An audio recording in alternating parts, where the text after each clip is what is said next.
Адал азамат деген қазіргі кезеңнің аса маңызды тарихи қажетті мәселесі. Ғасыр басында бұл мәселемен алаш азаматтары шұғылданған. Өздері адал азаматтың үлгілері болған. Адал азамат деген кім? Оны қалай анықтаймыз? Әрине, адал азаматты анықтаудың векторлары молы. Ойлаймын, социологтар бұл мәселені түпкі терең зерттейді деп. Мен ойшыл гуманист ретінде айтарым, адал азамат ең алдымен ешкімге қиянат жасамайтын ізгілікті тұлға. Осы тұста ойыма Парсы патшасы Наваршавынға қатысты бір тарихи оқиға түсіп отыр. Ол аңда жүріп киік атып алады. Енді жейіндесе тұз жоқ. Содан кейін қызметшісін көрші ауылға тұзға жібереді. Тұзға жіберіп айтады: сен қайта шақырып, сен тұз алғанда сол тұздың ақшасын төлеп ал дейді. Сонда вазир айтады: шымшын бір тұзға татымайды ғой дейді. Ол не?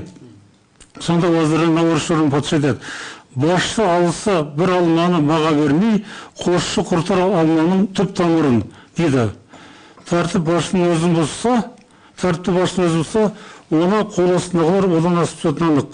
Мен алсам елдің жалғыз жұмыртқасын, кесерсің мың тауықтың сендер басын, сөйтесіз ашыл ораңдарын, ағыздарсың болуының қанды жасын, дейді Наваршавын.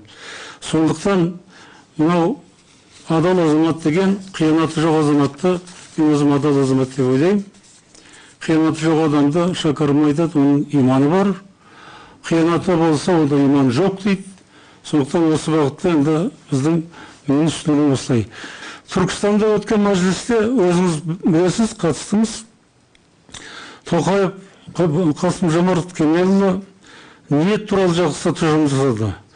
Ол кісі адал азаматтың қалыптасуын ниет тазалығы қажет деді. Ниет тазалығы. Тамаша сөз. Ниеттің таза болуы адалдықтың негізі. Ниет тазалығы ол әділеттілік. Хакім Абай және сүй хақ жолы деп әділетті дейді. Қорыта айтқанда, әділеттік деген мемлекеттің діні болу керек. Егер әділеттіктің мемлекеттің діні болған жағдайда бар жағдайымыз дұрыс болады.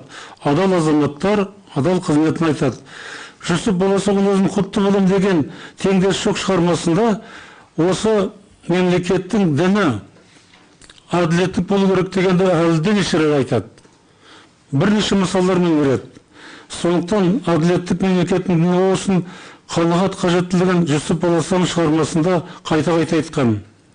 Мына қанағат адал азаматтың еркіндігі, адал азаматтың қызметі игілік, адал азаматтың санасы ізгілік, адал азаматтың ниеті әділеттілік.